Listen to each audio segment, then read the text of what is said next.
Welcome to the deep dive. Really excited about today's show. We're plunging into the fascinating history of two absolute legends in the dive watch world.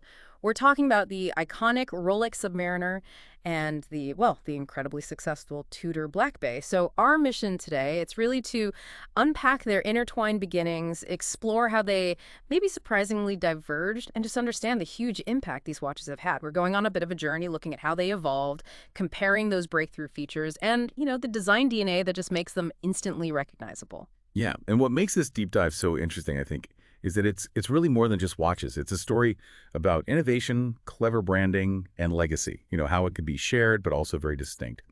Our sources today, they really let us connect the dots on how these two stories played out and how each brand really carved out its own niche. Okay, let's dive right in then. Right at the start, the genesis of the dive watch itself. We really can't talk about this without mentioning Rolex's early work. I mean, they made such waves with their waterproof Oyster case, didn't they? Way back in 1926. What was so revolutionary about that case back then? Well, it wasn't just, a waterproof design. The Oyster case, it was revolutionary because it had this completely sealed system. The case back, the bezel, the winding crown, they all screwed down. It was almost like a tiny submarine hatch, if you will. And this unique patented system, it was a total game changer. Really set the stage for serious deep-sea exploration with a wristwatch. Right, so the Oyster case technology was there, but what was the real turning point for Rolex actually getting into the dive watch game specifically? Looking at the bigger picture, you have to point to 1953. That was the year. Scuba diving, it was just booming everywhere, Jacques Cousteau, all of that. So there was suddenly this real demand for specialized watches. Watches that could handle the pressure, track your time underwater accurately. And that's exactly when Rolex unveiled the first Submariner, the reference 1604. And they made quite a claim about that first Submariner, didn't they? Touted as the first commercial watch waterproof down to 100 meters. How did that compare to, say, other players entering the field around then? It was a very significant claim, yeah. Now, the blank pane 50 fathoms actually beat it to market by a few months, but the Submariner's 100-meter rating, that was a key differentiator. The 50 fathoms, for instance, was initially tested to, 50 fathoms, which is about 91.4 meters, Max's name right. So Rolex was really pushing the boundary for watches you could actually buy, mass-produced tools for diving. Makes sense. So that first Submariner, the Ref, 1604, it must have laid down a pretty important blueprint. What were its defining features? Oh, absolutely. It really established the core template, the DNA that influenced so many watches after it. You had a 37-millimeter steel Oyster case, pretty standard for the time, a clean black dial, that inverted triangle at 12 o'clock for orientation, then alternating circle and bar indexes for the hours, and crucially, that rotating bidirectional bezel with a 60-minute scale, essential for divers to track their immersion time. And the Submariner didn't stand still, did it? It evolved pretty quickly. I know later references soon got that now very familiar Mercedes handset, and the water resistance just kept going up. Can you walk us through that progression? Exactly. Rapid evolution is the word. It went from that initial 100 meters and pretty quickly up to 200 meters, and eventually landed on the 300 meters that's standard for modern subs today. The case sizes also grew, now mostly 40 or 41 millimeters.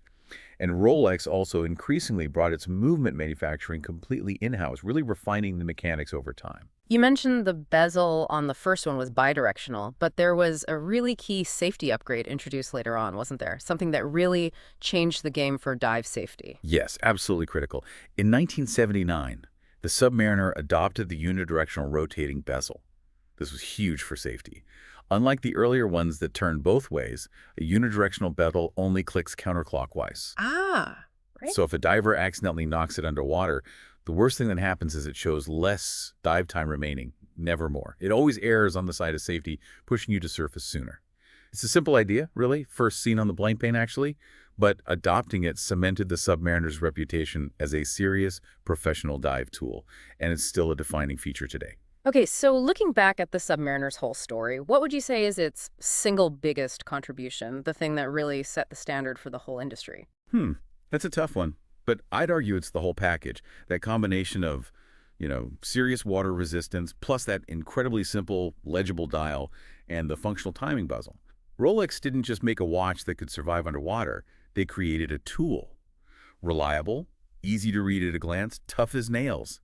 That complete vision, that holistic design approach, it just set an unparalleled benchmark. Not just for Tudor, obviously, but really for everyone else making dive watches. Incredible story, and it sets us up perfectly because, as you said, its story is so closely tied to its sibling brand, Tudor. What's really fascinating is that Tudor's earliest dive watches actually shared the same name, Submariner. That's right, yeah, it trips some people up. Tudor's history in robust watches started very early on. The first Tudor watch with the Oyster name on the dial actually came out shortly after the brand launched in 1947. So right away they were signaling, durability, water resistance, adventure. And then by 1952, we see the first Tudor Prince model. And this was happening right around the time Tudor started a really important partnership, wasn't it, with the French Navy, the Marine Nationale? Was that collaboration key for their dive watches? Oh, absolutely instrumental. That partnership directly led to Tudor's first proper dive watch, the Oyster Prince Submariner. It came out in 1954, so just 1 year after the Rolex Sub.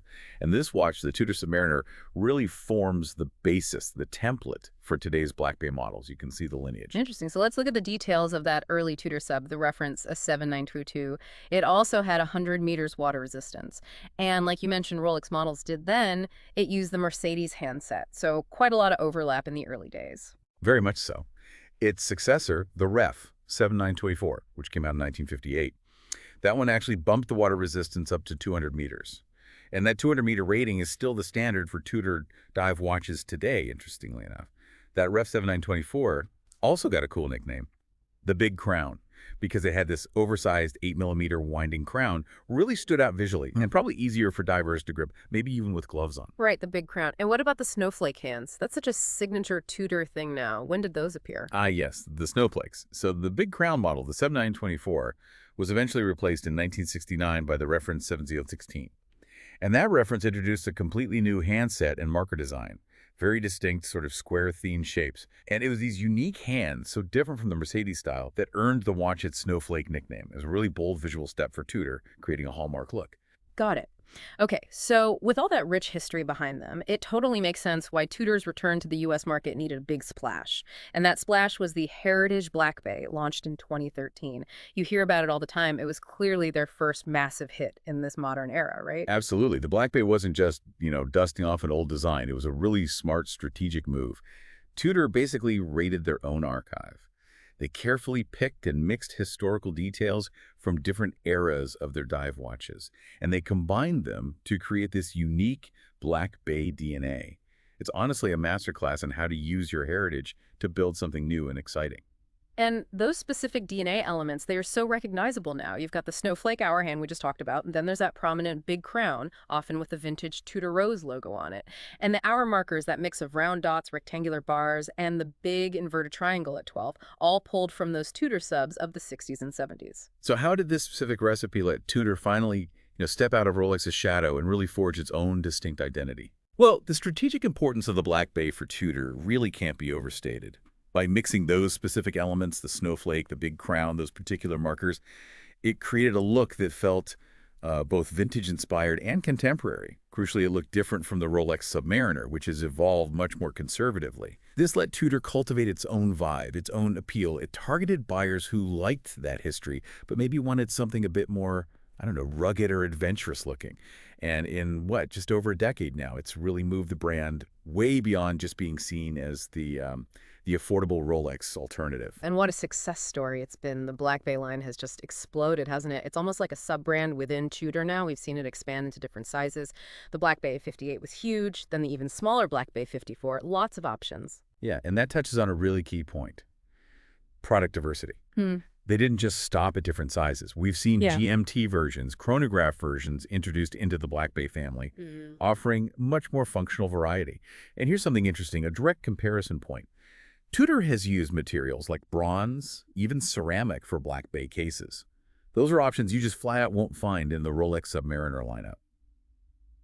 So purely in terms of product range and willingness to experiment with materials, you could argue the Black Bay actually has the Submariner beat right now. That's a bold statement, the Black Bay having the Submariner beat on diversity. But, couldn't you argue that Rolex's consistency, that almost deliberate lack of variation, is part of its whole appeal, its exclusivity? Is there maybe a risk that too much diversity could dilute the Black Bay's identity, or is that variety actually key to its modern success? That's a really excellent counterpoint. And yes, Rolex's, let's call it deliberate scarcity and tight control over variations, that's absolutely central to their brand strategy and mystique, no doubt. For Tudor, though, I think the Black Bay's diversity has been a massive strength. It lets them offer something for a much wider range of tastes, different functions, different price points slightly, all while keeping that core Black Bay look and feel. It broadens their reach significantly. Huh. And so far, at least, it doesn't seem to have diluted the core appeal or the sense of heritage. They seem to have found a real sweet spot for their target audience. What an incredible journey for both these watches. Thinking back on everything we've discussed, the Rolex Submariner and the Tudor Black Bay, it's just so clear how, even though they started so closely linked, sharing parts, even sharing a name initially, they've managed to carve out such distinct identities and powerful legacies. Yeah, I think that's the main takeaway. The Rolex Submariner, it absolutely set the benchmark. It defined the luxury dive watch, the tool watch, and it still does in many ways. But the Tudor Black Bay, it very cleverly synthesized all these cool elements from its own past. And it used them to build something fresh, something distinct, backed up by, like we said, really impressive product diversity. It found its own way while still honoring those shared roots. So, a final thought maybe for you listening in. As you think about the evolution of these two absolute giants, what does their intertwined story, their divergence teach you? What does it say about that balance between innovation, respecting your heritage, and ultimately finding your own unique voice in a really competitive field? What part of their story stands out most to you? We hope this deep dive has sparked some thoughts and maybe encourages you to keep digging into the things that capture your curiosity.